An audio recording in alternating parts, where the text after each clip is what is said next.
Hi friends, అందరికీ నమస్తే. ఈరోజు అయితే శరన్నవరాత్రుల గురించి అయితే ఆరాధిస్తాం. ఈరోజైతే ఫస్ట్ రోజు ఫ్రెండ్స్. శరన్నవరాత్రుల్లో భాగంగా ఈరోజైతే ఇటు చూసిన కోలాహలమే అమ్మవారి పూజలు, కుంకుమార్చనలు, లలిత సహస్రనామ పారాయణాలు, బొమ్మల కొలువులు, బతుకమ్మ పాటలు, దాండియా ఆటలు, గర్భనృత్యాలలో సందడే సందడి. వీటన్నిటి వెనుక శక్తి ఆరాధనే, అంటే స్త్రీని శక్తి స్వరూపిణిగా భావించి భక్తి శ్రద్ధలతో పూజించడం. మహాబల సంపన్నుడైన మహిషాసురుడు బ్రహ్మ కోసం ఘోర తపస్సు చేసి మరణం ఉండకూడదని వరం కోరుతాడు.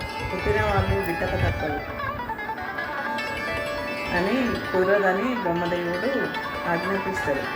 ఆ అసురుడు పట్టు వదలడు. దాంతో నీ మరణానికి ఓ మార్గాన్ని అడగమంటాడు బ్రహ్మదేవుడు. స్త్రీని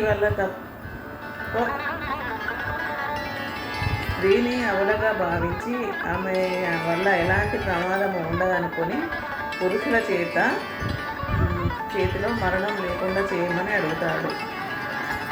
బ్రహ్మదేవుడు సరే అని అనడంతో తనకి ఇంకా తిరుగులేదనుకొని విర్రవీగుతాడు రాక్షసుడు. అతని ఆగడాలు విధిమీరుతాయి. ముల్లోకాల్లో ఉప్పు తిప్పలు పెడుతూ దేవతలందరూ త్రిమూర్తులతో మొరబెట్టుకోగా ఆ ముగ్గురు అంశతో ఆవిర్భవించిన జగన్మాత 9 రోజుల పాటు అలు పెరగకుండా పోరాడి ఆ మహిషాసురుడిని సంహరిస్తుంది, విజయం సాధిస్తుంది. అబల అనుకునే స్త్రీ అవసరమైతే ఆదిశక్తిలా మారుతుందని చెబుతూ స్త్రీ శక్తిలోని గొప్పదనాన్ని చాటుతూ శరత్కాలంలో అమ్మవారిని భక్తితో కొలిచి శరన్నవరాత్రులు మహిషాసుర సంహారం, చెడుపై మంచి సాధించిన విజయం, గెలుపు, ప్రకృతి హితం, లోకక్షేమం, సత్యం, అహింస, శౌచ్యం, నీతి, నిగ్రహం, సామరస్యం వంటి దైవిక భావాలతో నిండి ఉంటుంది. కాబట్టి వీటిని సంరక్షించడం మన కర్తవ్యం అని చెప్పడమే నవరాత్రుల్లోని దేవి ఉపాసన వెనుక ఉన్న పరమార్థం.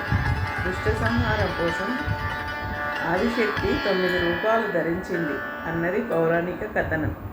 అందుకే ఏటా ఆశ్వీజ శుద్ధ పౌర్ణమి నుంచి నవమి వరకు ఆ జగదాంబను త్రిపుర సుందరి, గాయత్రీదేవి, అన్నపూర్ణ, లలిత త్రిపుర సుందరి, మహాచండి, మహాలక్ష్మి, సరస్వతీదేవి, దుర్గాదేవి, మహిషాసుర మర్దని ఇలా భిన్న రూపాల్లో అలంకరించి షోడశోపచారాలతో పూజిస్తారు. సాహసానికి, ఆత్మవిశ్వాసానికి ప్రతిరూపంగా దుర్గాదేవిని, సంపదకి లక్ష్మీదేవిని, విద్యామూర్తి సరస్వతిని 3 రోజుల చొప్పున పూజించే ఆచారం పలు చోట్ల కనిపిస్తుంది. ఉత్తరాదిన నవదుర్గాల రూపాల్లో అర్చిస్తారు. ఇలా ఒక్కో చోట ఒక్కో రీతిలో పరాశక్తిని పూజిస్తారు. దేవాలయాల్లో మూల విగ్రహాన్ని రోజుకో రూపంలో అలంకరించడం అంతటా కనిపిస్తుంది. అంటే దివ్యత్వం ఒకటి విభిన్న రూపాల్లో పూజిస్తారు అన్నది గుర్తించాలి. అందుకే బతుకమ్మ పాట పాడిన, దాండియా ఆట ఆడిన, గర్భనృత్యం చేసిన అమ్మవారి ఆరాధనే అంతటా శరన్నవరాత్రుల కోలాహలమే. అందరూ అమ్మవారిని ఆరాధించండి, అనుగ్రహం పొందండి.